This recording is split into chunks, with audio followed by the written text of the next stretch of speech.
Bonjour, bonjour, bonsoir, bonsoir mes belles étoiles, j'espère que vous allez toutes et tous bien. Alors avec une petite déco d'un éventail avec un soleil, avec la lune et puis dessus des petits joyaux, des joyaux puisque vous êtes là en train de me regarder, dont vous faites partie. Aujourd'hui je vais vous raconter une petite histoire qui bien sûr finira par une mentalité avec bonne moralité. Je vais vous conter l'histoire du vieux monsieur. Un vieux monsieur qui avait là 80 ans bien sonné, la santé vacillante avec aussi un petit peu la mémoire. Il vivait avec son fils qui avait à peu près 40-45 ans. Ils vivaient ensemble sous le même toit. Un jour, alors qu'ils étaient assis près de la fenêtre, un corbeau s'est approché. Le vieil homme demanda à son fils qu'est-ce que c'était. L'enfant répondit « Papa, c'est un corbeau ». Quelques minutes plus tard, le papa recommença à reposer la même question. « C'est quoi, mon fils, ça ?» Et l'enfant lui répondit « Papa, c'est un corbeau ». Troisième fois, le papa reposa la question « C'est quoi ça ?» Le fils répondit ben, « C'est un corbeau ». Et comme ça, pendant presque une heure, le père pose la question « C'est quoi ?» Et l'enfant répond « C'est un corbeau ». « C'est qui ?» « C'est un corbeau ». Et à un moment donné, ben, l'enfant était agacé, irrité. Ben, bien sûr, de donner toujours la même réponse. Et il fit le reproche à son père en haussant le ton. Et il lui dit qu'il trouvait bête qu'il pose toujours la question. Et puis surtout son incapacité à comprendre et à revenir sans cesse avec la même question. L'enfant se leva et partit et laissa le père assis à contempler cet oiseau qui était là, le fixer. Quelque temps plus tard, le père retrouva, on va dire, un semblant de lucidité. Et comme tous les vieux aiment bien aller replonger dans les souvenirs, dans les tiroirs, et puis dans son grenier, il trouva un coffre dans lequel, quand il était beaucoup plus jeune, il y avait mis des vieilles photos, des petits souvenirs, des petits dessins de son enfant. Et il trouva bien sûr un journal intime qu'il tenait à l'époque, quand il était jeune. Il aimait bien écrire ce qu'il faisait, surtout avec son fils, son épouse qui était décédée.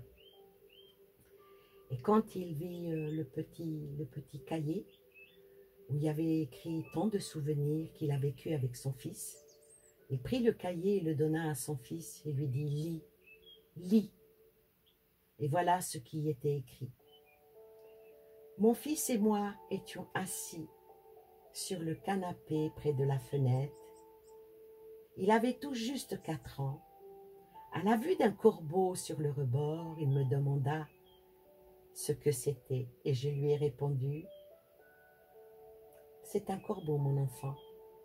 Il me reposa plusieurs fois de suite la même question et à chaque fois je lui donnai la même réponse en le serrant fort, très fort dans mes bras tellement j'étais émue par son innocence. L'enfant déconfit se sentit humilié par son propre comportement irrespectueux. Il s'est senti coupable d'avoir manqué de compréhension et de patience et surtout de respect envers son vieux père qui lui avait témoigné tant d'amour et de tolérance par le passé. L'enfant se souvenu de plein de choses en disant « Désolé papa, désolé, désolé, je t'aime tellement et je ne voulais pas te manquer de respect. Je te demande pardon. » Alors, la leçon de morale que l'on va en tirer ce soir, moi je dirais que nous devons être reconnaissants du cadeau de la vie que nos parents nous ont donné.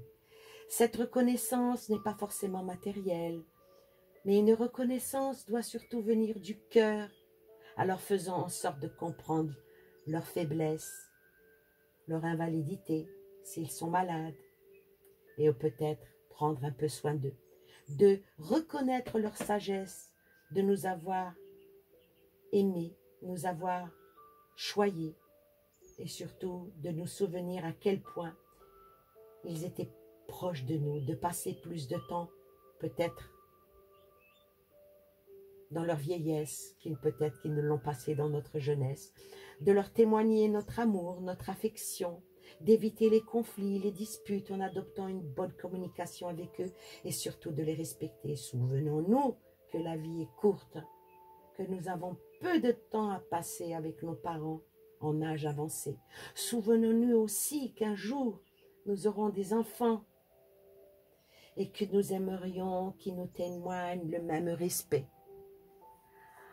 Alors, et surtout une chose primordiale, de part et d'autre, que ce soit parents et enfants, ne jamais oublier de faire des excuses, car les excuses est un signe d'amour. Présenter des excuses n'est pas uniquement un signe de respect à l'égard de l'autre, mais également un signe de respect envers soi-même. Reconnaître sincèrement ses torts est un signe d'humilité qui renvoie à notre humanité. Si ce geste est libérateur, il s'agit bien souvent de mettre sa fierté de côté, encore plus lorsqu'il s'agit de s'excuser auprès de son enfant ou de son parent. Voici pourquoi il ne faut pas hésiter à le faire. Il ne faut jamais rester sur la colère. Moi, je dirais que présenter ses excuses est un acte qui nous permet d'évoluer, de mûrir en tant que personne. Bien que l'intention soit louable, elle n'a de sens que lorsqu'elle est accompagnée d'actions qui le prouvent. Cela implique d'éviter de répéter les erreurs commises vis-à-vis d'une personne, notamment quand celle-ci nous est chère comme un parent ou un enfant. Et c'est d'autant plus important lorsque la relation parent-enfant ou enfant-parent est en jeu.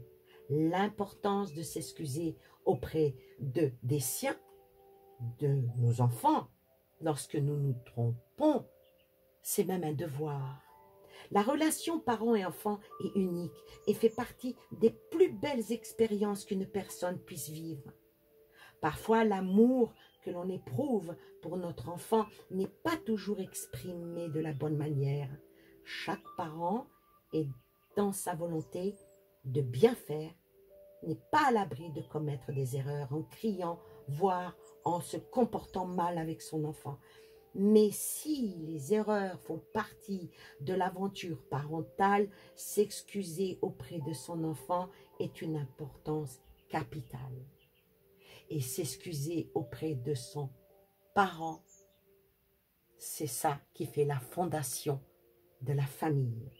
S'il est utile de rappeler que le parent ne peut être une figure parfaite, le fait de s'excuser auprès de son enfant est une manière de bien façonner son image en tant que papa ou maman, de le traiter d'égal à égal. L'enfant se sent tout de suite respecté, reconnu. Vous lui apportez un sentiment d'empathie, de sécurité, de confiance. Mais quand l'enfant devient grand, il doit y avoir un échange et que ça fasse effet miroir. Alors moi je dirais que, contrairement à ce que pensent plusieurs parents, s'excuser auprès de son enfant n'est pas un signe de faiblesse ou un manque d'autorité. C'est surtout une façon de montrer que les erreurs peuvent être corrigées. De cette manière, le parent et l'enfant fortifient leur lien. Cette dynamique est une base solide depuis laquelle les deux parties tirent des leçons importantes. Corriger une erreur est un signe de sagesse et cela passe de l'adoption d'attitudes appropriées. On comprend dès lors que les erreurs ne sont pas des choses que l'on doit enterrer, mais des outils éducatifs à approprier afin d'aller de l'avant. Parents et enfants en sortiront tous les deux grandis. Aujourd'hui, le parent prend l'enfant et le fait grandir demain, l'enfant prendra le parent jusqu'à ce qu'il le voie mourir. Voilà, je vous souhaite plein de belles choses à vous et aux vôtres et je vous dis à très bientôt pour une nouvelle vidéo. Bye bye.